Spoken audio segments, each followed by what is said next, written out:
falamos na primeira semana do Advento, acho que no programa da primeira semana do Advento, sobre a importância da preparação, né? Para esse Jesus que veio, que vem e que virá.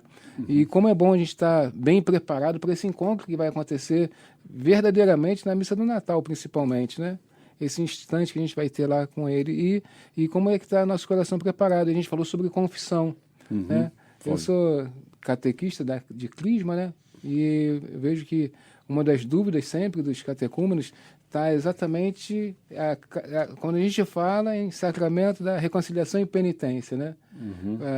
Parece que tudo muda, né? São diversos tipos de perguntas, mas eu trouxe algumas aqui para o senhor que eu gostaria de passar. Aqui, antes de entrarmos na própria... Aliás, para responder essas perguntas, acho que vale a pena ainda falar que a dificuldade para se confessar é uma dificuldade legítima, natural e não é nada demais se a pessoa percebe que tem essa dificuldade para se confessar. O que não significa que tem que deixar a confissão de lado ou, por causa disso, não se confessar. Então, que seja claro, não, temos que nos confessar, temos que enfrentar essa dificuldade. Eu já, conversando com crianças, às vezes eu tentava falar para elas, trazendo um exemplo, eu falava, você gosta de ir ao dentista? A maioria ia falar que não. Né? E aí, você por causa disso não vai? Não, porque minha mãe me obriga, eu tenho que ir, eu até entendo que é importante e tudo mais. Então, pode colocar mal, claro, comparando, mas pode colocar a confissão mais ou menos no meio dessas coisas que são difíceis para nós, mas a gente sabe que tem que fazer, tem que enfrentar, né? São necessárias, porque nos trazem os benefícios, porque nos trazem exatamente aquilo que é mais importante, o retorno da comunhão com o próprio Deus, que perdemos por causa do pecado, principalmente quando é pecado grave, mortal, essa união é rompida. Então, nós temos que olhar ao benefício que a confissão nos traz.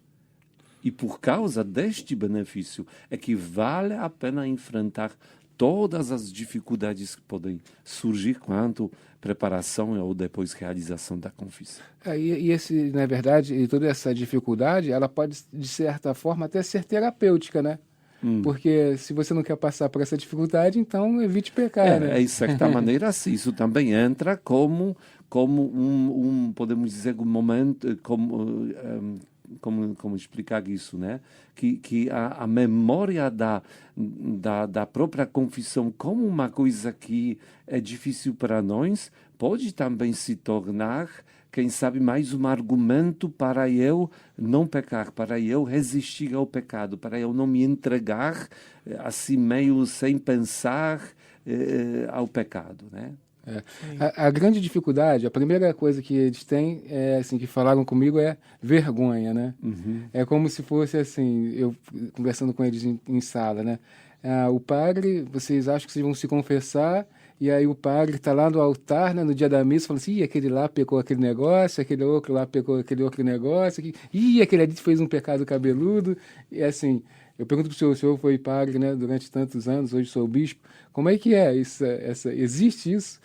Eu falei assim para eles também, com certeza, um padre que já é padre há bastante tempo, acho que não vai ter um pecado que você vai poder confessar a ele que ele já não tenha ouvido, né? Sim. Não, eu não vou aqui enganar, pode ser que um outro caso até se consegue lembrar por algum motivo de um pecado de uma pessoa concreta, né? Mas na maioria dos casos, eu digo assim da minha experiência, né, de muitos anos assim trabalhando nas paróquias e atendendo às confissões, que Deus nos dá a graça que exatamente aquilo que pessoas trazem para a confissão realmente fica naquele momento de confissão e depois, na verdade, nem se lembra, porque não é nada bacana também lembrar das desgraças dos outros, né? Como a gente também nem gosta voltar e pensar naquilo que a gente fez e que se principalmente já superou e já é uma coisa do passado. Nós sabemos que não é uma coisa bacana para relembrar, apesar que temos que lembrar, e às vezes é importante para a gente lutar para não cair no pecado de novo, né? Mas também quando as pessoas vêm para confessar, então isso fica meio que assim, no momento de confissão, a pessoa sai, daqui a pouco nem se pensa, né? Porque além disso, o pecado, quando a pessoa vem para confessar, eu não tanto foco para pensar o que ela fez, eu muito mais foco naquilo o que de repente o Espírito Santo vai dizer no meu coração que eu deveria passar para essa pessoa, como eu posso ajudar naquele momento aquela pessoa de aproveitar do sacramento da penitência mais possível e com isso para que ela possa sair da confissão não só perdoada, mas também orientada e fortalecida para tocar a vida depois, né? Então, isso que eu posso dizer, né? Agora, quanto à questão da vergonha, eu às vezes, quando os jovens me falaram assim, padre, eu tenho pecado, mas eu tenho grande vergonha de confessar. Aí eu perguntava assim, mas você não tinha vergonha de pecar, não? Então, temos que, às vezes, também até lembrar disso. Puxa, se eu não tive vergonha de pecar, agora vou ficar com essa coisa de vergonha de confessar, né? Então, é aquilo que falei antes, né? Tem que enfrentar É mesmo, né? uma dificuldade e nós entendemos que ela existe, mas tem que enfrentar. Simplesmente deixar vergonha de lado, saber que eu não estou conversando com alguém apenas e se eu estou confessando. E eu vou aqui admitir que para mim, realmente, esse abandono dos confessionários, na minha visão, não foi um passo legal, né? Porque quando existiam os confessionários, eles davam para o penitente uma maior segurança nesse sentido, que elas chegando sabiam que naquele momento ela pensava, eu vou me encontrar com o próprio Deus. Sim. E eu, não vendo o padre na minha frente, olhando na minha cara, sabe, como se fosse numa conversa comum, eu sentia que aquele local, aquele confessionário, é um espaço da misericórdia de Deus. Interessante, né? E eu chegava, a pessoa chegava, confessava pecados, não vendo o padre, porque na verdade essa confissão dos pecados não era para o padre, Sim. é para Deus, Sim. perante o ministro da confissão que é o padre. Mas eu confesso a Deus. Então Sim. eu tenho que me resolver bem com Deus, não com o padre. Por isso, às vezes, as pessoas focam muito nessa coisa de tentar explicar os pecados, por que fez isso, tentando se justificar. Isso não tem nenhum sentido.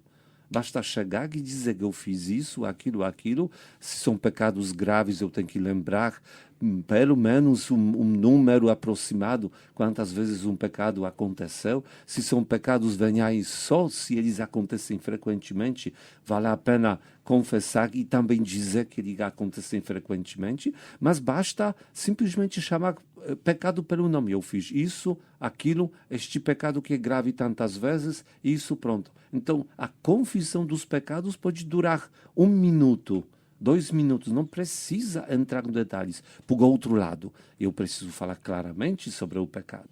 Eu não posso tentar enganar o confessor para que ele não entenda bem o que eu quis dizer, mas vou me enganar que eu confessei bem. Não confessei bem. Eu não posso falar assim, eu pequei contra o 3º, 4º e 5º mandamento. Exatamente. Às vezes as pessoas querem assim generalizar, a piora porque o padre vai perguntar como você pecou. E aí vai querer saber no sentido, até para fazer boa confissão, não? Porque é curioso, né? Sim, claro. Mas exatamente naquele momento tem necessidade de perguntar. Então, a própria confissão, ela sendo realizada desta maneira, olhando que eu encontro com Deus, ela se torna um pouco mais fácil. Mas se fosse de mim, eu incentivaria a todos os padres a colocarem os confessionários para que as pessoas possam ter naquele momento realmente essa certa, podemos dizer, privacidade perante o próprio Deus, podendo confessar a Deus e não apenas para o padre que está na minha frente, assim, como se fosse num atendimento psicológico. Tá aí a dica, então. Outra pergunta. Devo confessar pecados antigos, tipo da adolescência? Por exemplo, teve um caso de alguém que veio conversar comigo e falou assim, não, hoje eu tenho uma vida totalmente diferente, tenho uma consciência diferente, aprendi agora na crisma de adulto o que é o pecado, o que não é, mas antigamente, na adolescência, eu cometi diversos pecados, né? Esses pecados, eu tenho que confessar? Tem que confessar os pecados antigos? O que acontece? Quando a pessoa não tem consciência do pecado e ela peca inconscientemente, nós entendemos que não acontece o pecado grave. Com isso, nós podemos pensar que então não é necessário a pessoa confessar, que de fato assim que funciona, né? Porém, também tem que olhar para o outro lado, quanto que aquele pecado do passado, hoje até compreendido diferentemente, ele marca a consciência da pessoa. Então, às vezes, eu já confessei às pessoas que eu compreendi que elas voltaram a alguns assuntos do passado, querendo meio que fechar aquele tempo do passado, né? Fazendo aquela confissão, sabendo que nunca mais vou voltar. Mas, claro, não é questão de tentar lembrar de tudo, todos os detalhes, tudo mais. Pode, neste caso, destes pecados que eram vários, né, que você fala, tempo de adolescência, né, talvez porque não eram pecados conscientes, pessoas, se ela tem hoje esta segurança que ela não sabia, né, ela pode fazer, se a consciência pede, uma confissão geral, já aí que pode generalizar um pouco mais. Talvez o padre, se vai sentir que precisa perguntar sobre alguma coisa, até que vai perguntar, mas seria suficiente. Só que aqui entra um detalhe. Às vezes nós não lembramos de tudo. Sim. Pode ser que hoje vai nos parecer que naquela época eu não tive consciência. E se eu tive consciência? Sim. E eu só meio que fechei a minha mente, não querendo entender, não querendo aceitar, e vivi meio que inconscientemente aqueles atos errados, aqueles momentos que não deveriam acontecer, né? Então, aqui entra essa questão, será que eu aqui não vou, mais uma vez, tentar esconder meu pecado, né? Então, é uma coisa muito particular, né? E eu indico sempre, se esse pecado veio para você e você sente algum peso na consciência por causa disso, confessa. Sim, confessa, né? Mas, como falei, trata-se de pecados que consideramos hoje que são pecados graves. Não que eu, sei lá, um dia já matei uma mosca, né? Aí me vê isso, pesa na consciência, né? Aí claro que não. Não Outra questão é a seguinte, a gente fala sobre quando a gente fala dos sacramentos, né? Os sacramentos de cura, né? A reconciliação e penitência e unção dos enfermos. Certo. Então, explicando para eles exatamente da reconciliação e penitência, a confissão, inclusive, ela tem o poder de nos curar, assim, das nossas tendências, das nossas desordens, de tudo aquilo que nos impele, né, ou nos desequilibra de forma que a gente peque novamente, permaneça pecando, ou seja, até eu acredito problemas, de repente, de desordens emocional, desordens psicológicas. O sacramento da reconciliação e penitência podem curar essas coisas, né? Sim, sim, sim.